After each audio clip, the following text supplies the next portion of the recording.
အားလုံးပဲမင်္ဂလာပါခင်ဗျာ Ghost Story Channel ကနေအားလုံးကိုပြန်လဲကြိုဆိုလိုက်ပါတယ်ခင်ဗျာလွန်ခဲ့တဲ့နေ့အနည်းငယ်ကဒီဇင်ဘာလရဲ့အလွန်အေးမြတဲ့နေ့တစ်နေ့မှာကျွန်တော်နီးပါးနာပြည်နယ်ကိုဖျက်ပြီးတော့ကားတစ်စီးနဲ့မောင်းလာခဲ့တယ်တင်းတွေကြာနေတာနိုင်ပေါင်းများစွာကြာပြီးတော့ညနေစောင်းလာတော့တင်းတွေကပို့ပြီးတော့သဲလာပြီးတော့လမ်းမပေါ်မှာနေတူတွေစုလာတာကြောင့်ကျွန်တော်ကားကိုဖြည်းဖြည်းချင်းပဲမောင်းခဲ့ရတယ်အတော်ကြာတော့ရှေ့နားမှာတစ်ခုခုကိုလှမ်းပြင်လိုက်ရတယ်လူတယောက်ဟာလမ်းမကြီးရဲ့အလဲတက်တက်မှာမတ်တက်ရမ်းနေတာပါအစကတော့ကျွန်တော်မျက်စိကမှားကြည့်မိတာလို့ထင်ပေမဲ့ဒီလာတော့မှလူတယောက်မှသေချာသွားတယ်တိုင်းပြီမလို့တော့ဖြစ်သွားသေးတယ်သူကခြေဆုံးကောင်းဆုံးတင်းတွေဖုံးနေပြီးတော့ဘာဝစ်ထားလဲဆိုတော့မခွဲခြားနိုင်တော့ဘူးအဖြူရောင်တင်းတွေကြားမှာလူပုံစံတစ်ခုမြုပ်နေသလိုပဲကျွန်တော်ကားရံမှန်ချပြီးတော့အဲ့ဒီမှာဘာလုပ်နေတာလဲလို့အော်မေးလိုက်သူကကောင်းကိုဖြည်းဖြည်းချင်းမော့ကြည့်လာတယ်။အဲ့ဒီအချိန်မှာပဲကျွန်တော်မြင်လိုက်ရတာကလူမျက်နှာတစ်ခုလုံးကိုဖုံးထားတယ်။အဖြူရောင်ပလတ်စတစ်မျက်နှာဖုံးကြီးပဲ။အဝင်းကြီးတစ်ခုလုံးကဖြူဖွေးနေတဲ့ကြားမှာအဲ့ဒီဘာမှမရှိတဲ့မျက်နှာဖုံးဖြူကြီးကစိုက်ကြည့်နေတာကိုမြင်လိုက်ရတော့ကျွန်တော်တကူလုံးစိတ်သွားတာပဲ။ဒီလူလမ်းလက်ကောင်မှာဘာထူးဆန်းတာတွေလာလုပ်နေတာလဲလို့တွေးပြီးတော့မှန်တင်ကသူ့ကိုကြော်မောင်းဖို့လှုပ်လိုက်တယ်။အဲ့ဒီမှာတည်းသူကလက်နှစ်ပတ်ကိုရုတ်တရက်မြောက်ပြပြီးတော့ကျွန်တော်ကိုရက်ဖို့အချက်ပြတယ်သူတခေါမှမပြောဘူးပြီးတော့ရုတ်တရက်ကြီးကပြပါလီရမ်းကာနေတာမျိုးမဟုတ်ပဲကျွမ်းကျင်တဲ့လမ်းပြေဖြော်ပြေးသမားတယောက်လိုငိမ့်ငိမ့်ညောင်းညောင်းနဲ့တိတိကျကျကပြနေတာပါကျွန်တော်လည်းကြောင်ကြည့်နေပြီနဲ့ဒါဘာတွေဖြစ်နေတာလဲလို့တွေးနေပြီတယ်ပြီးတော့သူကလက်ကိုမြောက်ပြီးတော့ဓပုံရိုက်တဲ့ပုံစံမျိုးသူကရာကိုကျွန်တော်ကိုဗီဒီယိုရိုက်ခန်းနေတဲ့ပုံစံမျိုးလုပ်ပြပြန်တယ်ကျွန်တော်ကိုနောက်နေတာလားတကယ်ပဲဗီဒီယိုရိုက်ပြီးတော့ online တင်စေချင်တာလားမဝေခွဲနိုင်တော့ဘူးကျွန်တော်သူ့ကိုကြော်ပြီးတော့မောင်းထွက်တော့မယ်အချိန်မှာပဲလမ်းဘေးကနေနောက်ထပ်လူတွေကျွန်တော်စီကိုအမြန်ပြေးလာတာကိုမြင်လိုက်ရတယ်သူကလည်းမျက်နှာဖုံးအဖြူအင်ကြီးအဖြူနဲ့ပေါင်းပြီးအဖြူတွေဝတ်ထားတယ်ကျွန်တော်ဘာမှတော့မတုတ်ပြန်နိုင်သေးခင်မှာပဲသူကအိတ်ထဲကတနက်တစ်လက်ကိုထုတ်ပြီးတော့ကားနေတဲ့လူကိုတက်တက်ချိန်လိုက်တယ်အစားကတော့ဒါနောက်ပြောင်တာတစ်ခုပဲလို့ထင်နေတော့မယ်ဒါပေမဲ့တနက်ကိုမြင်လိုက်ရတဲ့စက္ကန့်မှာလေလက်တွေ့ဘဝရဲ့ကြောက်စရာကိုသတိဝင်လာပြီးတော့ဒီပါကိုအကုန်နဲ့ကားကိုအမြန်ကွေ့ပြီးတော့သူတို့ကြားကနေလွတ်အောင်မောင်းဖို့ကြိုးစားတော့တာပဲတင်းတွေကြောင့်ကားကရမ်းခါနေပေမဲ့လွတ်ဖို့ပဲစဉ်းစားနေမိတယ်။အိုလူကတနက်နဲ့ကျွန်တော်ကိုချိန်လိုက်တော့ကျွန်တော်ခေါင်းငုံပြီးတော့မောင်းထွက်ခဲ့တယ်။ဘလို့မောင်းလာခဲ့တဲ့တော့မမှတ်မိတော့ဘူး။အတော်ဝေးရောက်တော့မှနောက်ကြည့်မှန်တဲ့ကကြည့်လိုက်တော့သူတို့နှစ်ယောက်စလုံးလမ်းပေါ်မှာမတ်တက်ရက်ပြီးတော့ကျွန်တော်ကိုစိုက်ကြည့်နေတော့မယ်တနက်သမားကကျွန်တော်စီကိုချိန်ထားတော့ကျွန်တော်လည်းလမ်းကြောင်းတွေပြောင်းပေါင်းပြီးတော့အမြန်ပြေးနေတော့တနက်တန်တွေကြားလိုက်ရတယ်ရင်ပန်တဲ့ဒိန်းနဲ့ဖြစ်သွားတာပဲဒါပေမဲ့သူကကျွန်တော်ကိုပြစ်တာမဟုတ်ဘဲနဲ့ကနေတဲ့လူကိုပြစ်နေတာဗျကနေတဲ့လူလဲကျသွားတာကိုမြင်လိုက်ရတယ်ပြီးတော့တနက်သမားကကျွန်တော်ဘက်ကိုလှည့်ပြီးတော့ရမ်းအတန်ပြစ်ပါလီရောတော်သေးတာကကျွန်တော်လွတ်အောင်မောင်းနိုင်ခဲ့တယ်ရဲကိုဖုံးဆက်ပြီးတော့အကြောင်းစုံတိုင်ခဲ့တယ်။နောက်ပိုင်းမှာရဲတွေကပြန်ပြောပြတာကအဲ့ဒီနေရာမှာသွေးကွက်လည်းမရှိကြီးစံခွန်လည်းမရှိခြေရလည်းမရှိဘာမှရှာမတွေ့ဘူးတဲ့။ဆိုလိုတာကနေတဲ့လူကအပြစ်ခံရသလိုဟန်ဆောင်ခဲ့တာပေါ့အဲ့ဒီညကကျွန်တော်ရင်တုံလို့မဆုံးဘူး။စောင်းချုံရေချမ်းတောက်ပြီးတော့စိတ်ကိုအေးထားပေမဲ့သူတို့တွေအဲ့ဒီလောက်အေးတဲ့ညမှာဘာလို့အပြင်မှာရှိနေတာလဲ။ကျွန်တော်ကိုဘာလို့ဖို့ကြံစီနေတာလဲဆိုတာကိုအခုထိတွေးလို့မရသေးပါဘူး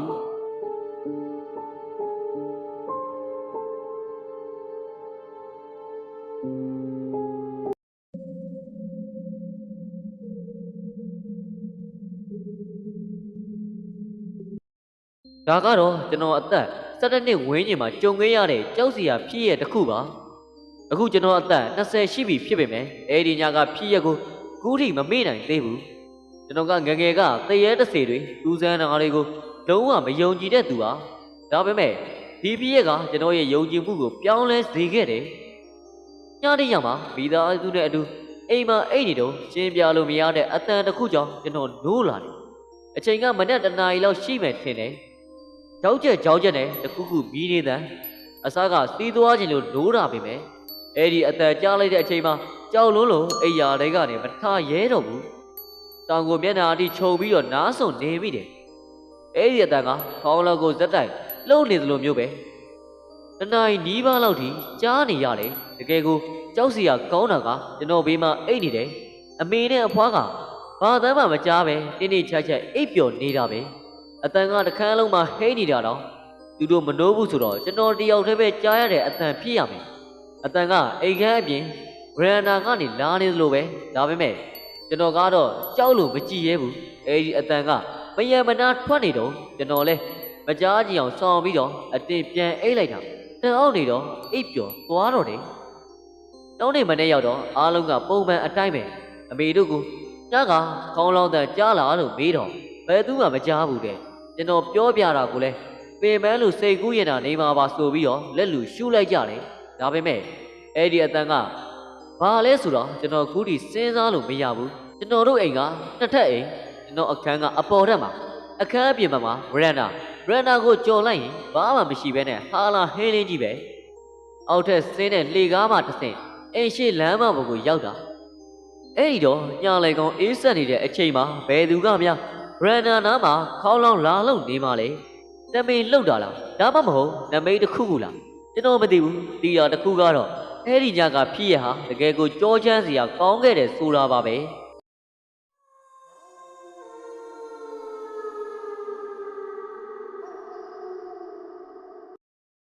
ကျွန်တော်ကခရီးဝေးမောင်းတယ်ကုန်တင်ကားသမားတယောက်ပါများသောအားဖြင့်တစ်ခါမောင်းရင်7 နာရီလောက်ကြာတတ်တယ်ညဘက်တွင်မှလည်းမောင်းရတယ်လွန်ခဲ့တဲ့လအနေငယ်ကညတကောင်ကျော်အချိန်တိတ်ဆိတ်တဲ့လမ်းတစ်ခုအတိုင်းကားမောင်းလာရင်းနဲ့အိတ်ငိုက်လာတယ်ရင်းတော့ဖို့ဘေးကုံကိုစမ်းကြည့်တော့အခိုတွေပဲရှိနေတာနဲ့ဒီဇယ်ယာစတိုးဆိုင်တစ်ခုမှရက်ဖို့ဆုံးပြလိုက်တယ်တိတ်မကြခင်မှာပဲတော်တော်လေးဟောင်းနှွမ်းနေတဲ့ဆိုင်အသေးလေးတစ်ခုကိုတွေ့လို့ဝင်လိုက်တယ်ဆိုင်တဲ့ကဘီးရောင်ကပိန်ပြားပြားနဲ့အနီရောင်တန်းနေတယ်အငွေအသက်ကတမျိုးကြီးပဲဆိုင်ဖွင့်မဖွင့်တော့မသေးကြဘူးဒါပေမဲ့အိုးပန်းဆိုတဲ့နေရိုးဆိုင်မုတ်လေးကတော့လင်းနေတယ်ဆိုင်ထဲဝင်လိုက်တော့လူတယောက်မှမရှိဘူးဆိုင်တစ်ခုလုံးသေလူတယောက်လိုတိတ်ဆိတ်နေတာပဲစင်ပေါ်ကပစ္စည်းတွေကလည်းဖုံးတွေတက်အာလူကျော်တို့တွေကလည်းလေရော့နေပြီးတော့ရောင်းမဲ့ပစ္စည်းလည်းသိမ့်မရှိဘူးအခင်ဆက်ပေါ်မှာလဲဘာမှမသိတဲ့အနီရောင်အရည်တွေကတ်နေတယ်ဒီဆိုင်ကပြစ်ထားတာကြာပြီးတော့ထင်ရတယ်ကျွန်တော်လည်းအမြန်ဝယ်ပြီးတော့ထွက်ချင်တာလဲသရင်ရှာပေမဲ့ရှာမတွေ့ဘူးအဲ့ဒီအချိန်မှာလေကျွန်တော်နောက်ကနေတန်ကြိုးခတ်တန်လိုမျိုးကြားလိုက်ရတယ်လဲကြည့်လိုက်တော့အဖိုးကြီးတယောက်ကဆိုင်တကားကိုတန်ကြိုးနဲ့ခတ်နေတာဗျကျွန်တော်လည်းလန့်သွားပြီးတော့နေအောင်ဗျကျွန်တော်ဒီထဲမှာရှိသေးတယ်လို့ပြောလိုက်တယ်ဒါပေမဲ့သူကဘာမှမတုတ်ပြန်ဘူးတန်ကြိုးကြီးကိုတကားမှာပတ်ပြီးတော့တောခတ်လိုက်တယ်ပြီးတော့ဘီးတွေကိုပိတ်ပစ်လိုက်တာတစ်ဆိုင်လုံးဟော်တိကျသွားရောကျွန်တော်သူ့စီပြေးသွားပြီးတော့ပခုံးကိုလှမ်းဆွဲလိုက်တော့မှသူကကျွန်တော်ရှိနေတာကိုတီးပြီးသားပုံစံမျိုးနဲ့ပြေးပြေးချင်းလှည့်ကြည့်လာတယ်သူစကားပြောဖို့ပါဇက်ဟားလိုက်ပေမဲ့အတန်ကဘလုံးပထွေးကြီးဖြစ်နေတယ်ပြီးတော့သူ့ရှာကအပြက်ခံထားရလိုမျိုးတိုးတိုးလေးဖြစ်နေတာကိုမြင်လိုက်ရတယ်ကျွန်တော်ကြောက်လဲကြောက်စိတ်လဲတူလာတာနဲ့သူ့ကိုလှုပ်ခါပြီးတော့တကားဖွင့်ဖို့ပြောတယ်ဒါပေမဲ့သူကဘာမှပြန်မပြောဘဲနဲ့တခုခုကိုပြောဖို့ကြိုးစားနေတယ်လို့မျိုးပါဇက်ကိုပဲအားလိုက်ပိတ်လိုက်လုံးနေတယ်အဲ့ဒီအချိန်မှာ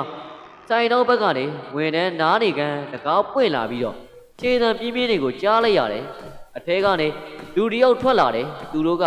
ရုရှားစကားလားမသိတဲ့ဘာသာစကားတစ်ခုနဲ့စကားပြောနေကြတယ်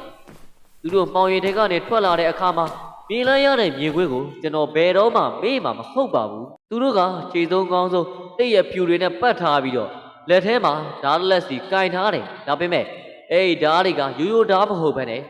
ဝက်ဥရေးပုံစံမျိုးဖြစ်နေတာသူတို့ကတယောက်ကိုတယောက်ကြည့်ပြီးတော့ရဲနေကြပြီးမှကျွန်တော်ဘက်ကိုလှည့်ကြည့်လာတယ်ကျွန်တော်စိတ်ထဲမှာတော့ငါသေးပြီးဆိုပြီးတော့တွေးမိလိုက်တယ်အဲ့ဒီအချိန်မှာအဖိုးကြီးကကောင်းတာဘက်ကိုတရွတ်တိုက်ရှောက်သွားတယ်ကျွန်တော်တေချာကြည့်လိုက်တော့တကားကတော်လုံးဝမခတ်ရသေးတာကိုသတိထားမိလိုက်တယ်ဒါနဲ့တော့ကိုအမြန်ဖွင့်တကားကိုဆွဲဖွင့်ပြီးတော့အပြင်ကိုအတင်းပြေးထွက်ခဲ့တယ်တိတ်ပတ်ထားတဲ့လူတစ်ယောက်ကကျွန်တော်နောက်ကိုလိုက်မလာပါဘူးတကားဝမှာရက်ပြီးတော့စိုက်ကြည့်နေကြတော့အဖိုးကြီးကလည်းလက်ထဲမှာကြမ်းတိုက်တယ်ကင်ထားပြီးတော့ဟိုလူတစ်ယောက်ကကျွန်တော်ကိုသူတို့စီပြန်လာဖို့လက်ရက်ခေါ်နေကြတယ်တယောက်ကဆိုမုံချောင်းလေးတစ်ချောင်းနဲ့တော့လှမ်းမြူနေသေးတာကျွန်တော်လဲကားပေါ်အမြန်တက်ကားဆက်နှိုးပြီးတော့အဲဒီနေရာကနေလွတ်အောင်ပြေးတော့တာပါပဲနောက်ကြီးမှန်တိုင်းကနေကြီးလိုက်တော့ဆိုင်ကစိုင်းမုတ်တွေချက်ချင်းပိတ်သွားပြီးတော့ ဘယ်သူမှအပြင်ထွက်မလာတော့ကျွန်တော်ရဲကိုဖုံးဆက်တိုင်းတယ်ရဲတွေရောက်တဲ့အခါမှာတော့အဲ့ဒီလူတွေမရှိတော့ဘူးတီးလိုက်ရတာကအဲ့ဒီဆိုင်ကပိတ်ထားတာကြာပြီးတဲ့တိုင်နောက်ခန်းထဲမှာစက်ပြာရည်တွေထည့်ထားတဲ့ပုံးကြီးတစ်ပုံးနဲ့စပွဲပေါ်မှာဓာတ်နဲ့ထိုးထားတဲ့အစင်းရပေါင်းများစွာကိုတွေးလိုက်ရတယ်တရားခံတွေကိုတော့နောက်ပိုင်းမှာဖမ်းမိတယ်လို့ကြားတယ်ဒါပေမဲ့အဲ့ဒီနောက်ပိုင်းဘာဖြစ်သွားလဲတော့ကျွန်တော်မသိဘူးကျွန်တော်သိတာကတော့အဲ့ဒီညကစပြီးဘယ်တော့မှလူသူမနီးတဲ့စတိုးဆိုင်တွေမှာမရက်တော့ဘူးဆိုတာပါပဲ